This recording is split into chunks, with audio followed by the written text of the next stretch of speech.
Greetings everyone and welcome back to the channel. So in today's video I'd like to give you a very simple framework around which you can further expand your learning routines or your studies in order to get the most out of each and every session.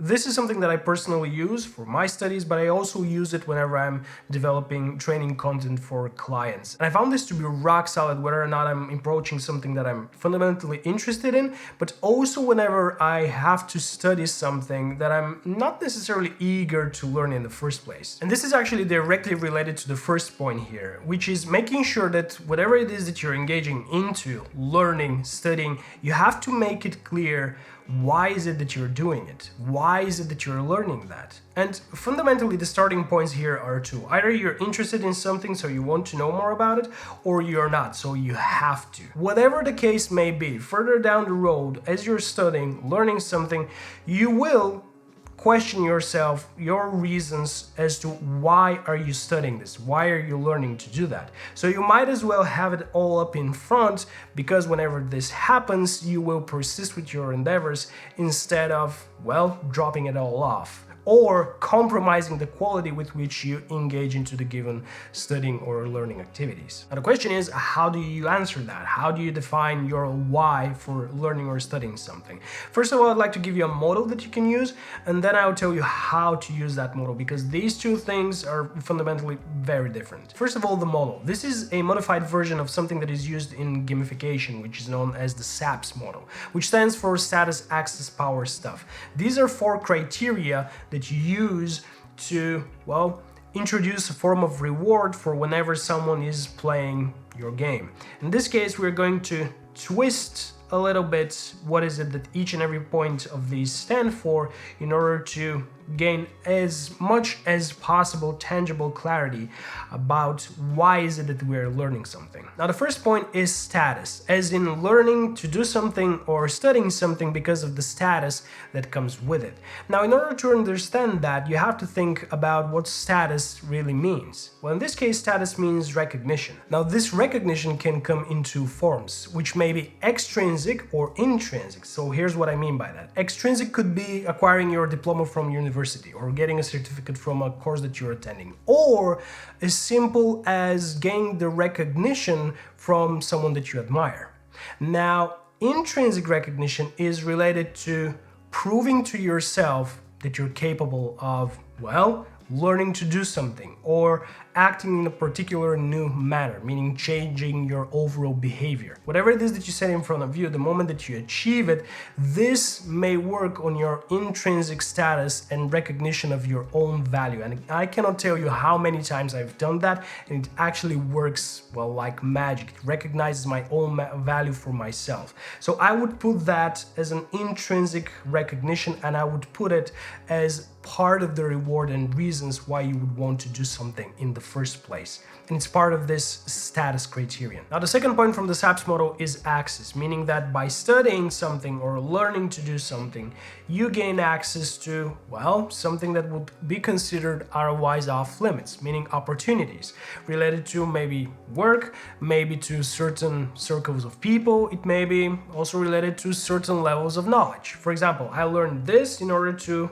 understand or do that. So here's an example of that. Let's say that we're interested in starting to learn behaviorism. We write it down in Google, and this is one of the results that comes out from Wikipedia in this case. And this is the first sentence from there about behaviorism. And it goes like this. It assumes that behavior is either a reflex evoked by the pairing of certain antecedent stimuli in the environment, or a consequence of that individual's history, including especially reinforcement and punishment contingencies, together with the individual's current motivational state and controlling stimuli.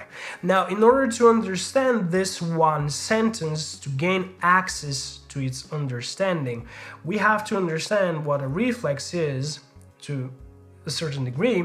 We have to understand what antecedent stimuli is for sure, what reinforcement and punishment contingencies are, what is a motivational state, as well as a controlling stimuli. In this case, our reasoning, our why for understanding these things is in order to gain a better understanding of what behaviorism is. We may not be fundamentally interested in all of these different bits, the same way that when we, for example, if we're studying medicine, we may not be interested in memorizing all the different muscles and whatnot to get to the quote-unquote what we find as interesting things, but we have to go through these things, and they're part of the bigger reward, because in knowing all these little things, just as in our example here, we get to do the other thing that is better and that we like that much more. Now, the third point from the SAPS model is related to power, meaning power in gamification is over others in one way or another. In our case, would be power of making our own decisions,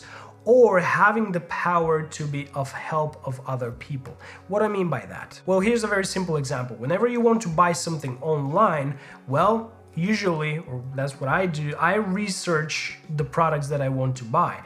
And in doing a research, well, you're gaining knowledge. You're literally studying the product before making your educated decision.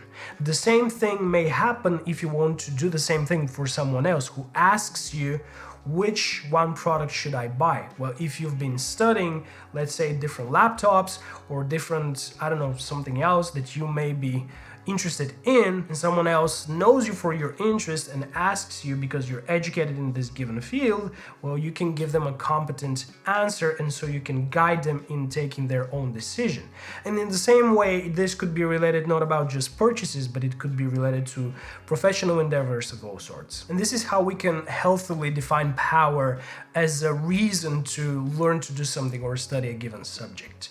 And the fourth point is stuff, meaning that we do engage into certain learning or studying activities in order to gain possession of, well, money, objects, some sort of other virtual or real property, which in this case, I want to directly make the transition to how we make use of this whole model as to our why for learning to do something or studying something. It's not about gaining one thing, the one most divine and most pure of intentions in order to engage into doing something. The way that we use all of these reasons to define our own why for doing something is by stacking as many of them as possible into, well, whatever it is that we are engaging into. And there's no reason not to do something because you're simultaneously interested in helping people, interested in the monetary value of something, as well as wanting to prove to yourself that you are capable of actually doing the thing. Whatever the reasons may be, they can exist all in the same time, simultaneously, and they will feed you in studying, learning the things that you've set for yourself.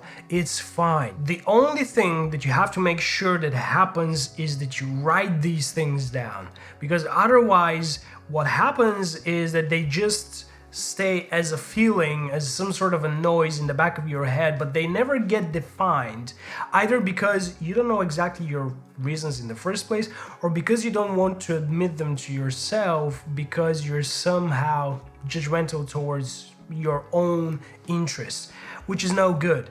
Define your reasons to do something, put them into writing, know them, own them, and then move from there. All right, so this in a nutshell was the first big segment from the framework. This is the why. The second one is the what, as in what is it that I want to learn, as well as what is it that I already know. And these two questions get posed on two different levels: a micro level as well as a macro level. So let me give you an example for both of these, meaning the micro and the macro level.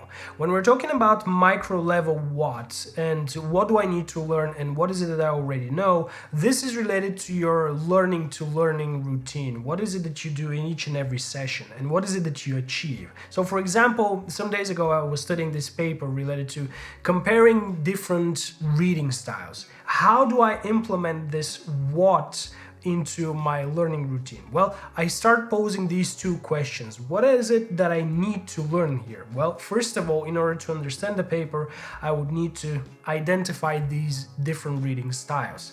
The moment that I identify them, they move into the category of what is it that I already know? Well, the different learning styles.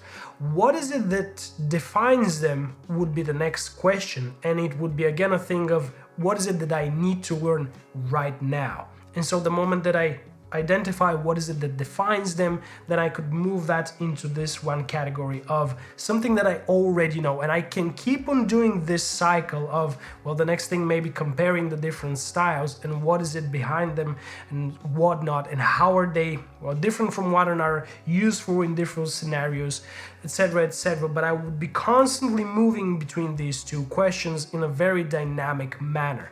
The incentive here is that whenever we're learning something and we set ourselves a goal for a learning session, it's a very dynamic thing. It's not a set it and forget it. It's about constantly updating with what was I doing? Am I doing the thing that I should be, or am I getting distracted, and getting back on track and keep on learning until, well, we fulfill whatever it is that we've set ourselves for this one given session in this case. Now, this is what on a micro level. On a macro level, what is a little bit different, and it's related to fundamentally the subject of your studies. And I came up with a very interesting sentiment for this one, and it goes something like this. You shouldn't be working for your skills. Your skills should be working for you. What do I mean by that? Well, in this case, well, or in my case, for example, in order to produce these videos, I have to study different programs like DaVinci Resolve, After Effects, or Fusion, whatever. I have to learn to color grade, I have to do certain effects in order to, well, bring my ideas to life, in order to see them in a way that I think they are more entertaining, more interesting, more pleasing. But I'm not studying all of these programs that help me produce my ideas just for the sake of being a master of them. I don't have the idea of becoming an After Effects god or a DaVinci Resolve, like a color expert, so this will be my profession. This is not something that I've set for myself as a goal, and it's pointless to do it. I'm not going to study the ins and outs of After Effects to produce these videos, not because I'm not interested in, not necessarily, but because I don't need it, and there's other things that are a lot more important. So for example, if you want to become a professional cinematographer, for example, or whatever it is, again, you have to think of what is it that you need to become proficient in After Effects, for example, in order to do the one thing that you're interested in. Because again, the studying of the software as a means of its own end won't produce any proper results for you. You want to learn to animate, you want to create certain products, to shape and share your ideas and your own genius and imagination with the world in a particular way, do that. Don't focus on the instruments. Look at them only as, well, what they are, instruments to do the other thing that is that much more important. That is your macro what that needs to be defined as well. And it needs to be clear, and you have to remind yourself of it the same way that you do with your micro what and the why, in order to gain the maximum of each and every session of work that you put into building your craft, building your abilities, building your skill set. And of course, the moment that it is clear why is it that we are learning what we are learning, what it is that we have to be doing, the natural continuation of it all is how is it that we learn to do it, or how is it that we study it most efficiently. There's a saying in marketing that content is king, meaning that the value that you provide through your content, whether it be video, writing, audio, doesn't matter. The most important thing is the quality of your content. So content is king. Now, in the context of learning, doing is king, meaning that you gain actual value and progress by doing what it is that you're learning, and to be able to share it with the world, to make use of it. So for example, if you want to become a designer and create logos, for example, instead of scrolling through feeds of already created logos or studying the history of art, although this may prove inspirational, both of these things, the only way to get good at it and learn how to do it is by creating loads on your own. If you want to learn to write in a particular way, the only way to become good at it is to actually do it and do it consistently. Now, this is the first part of how you do things, of how you learn certain skills, develop certain abilities, gain certain knowledge. The second part is related to what is known as learning modalities. This is related to the VARK model, meaning that you can engage different information either visually, auditory, by reading, writing, or kinesthetically, by physically doing whatever it is that you're engaging. The thing is that there's this differentiation, or rather hypothesis, that the best way to learn something is by doing it in your preferred way. So if you're engaging a material which you can choose to write, read about it, listen about it, look at it, meaning imagery, video, you should do the one thing that you're preferring. That's not necessarily the case. There's actually evidence that this is not how we work optimally, meaning that there's nothing wrong with engaging material in a way that you prefer, but what research shows is that there's no added benefit to learning something better or faster just because you did it in the way that you prefer. What does research support is the engagement of multiple modalities, meaning that if you can read about something but also have materials to listen to, and then you can write on that given subject, that would be more useful than using all of this time to read only about it, despite this being maybe your preferred activity. The same way you may be watching something and then create something related to what you've watched, and then maybe talk to someone and explain whatever it is that you created, whatever it is that you've been studying. This has the same positive effects on the speed and the quality with which you're learning, because it engages you on all these different levels, on all these different planes. So if you're trying to learn something new or trying to bring your studies on a given subject to the next level, think of introducing different modalities, because this will speed up your learning process as well as enhance the quality of whatever it is that you're learning. And remember that doing is king. And that is the 3-question framework, something that I've been using for my own studies, something that I've been using at work, and something that you can use now as well. And that's the only way that you'll find out how useful it is, the moment that you actually start using it. Then you will understand why this could be so helpful. Why do I like it so much? Why do I, in a way, swear by it? It's a very good starting point to develop into a very complex learning experience, to go wherever you want with whatever it is that you're doing, still being ordered, having clarity about what is it that you're doing, why is it that you're doing it, and how to actually do things, and how to evolve the way that you're learning, studying things, doing new things, and building up on things that you already know how to do. At any rate, at this point, I thank you sincerely for watching. Keep it bright, and I'll see you all next time.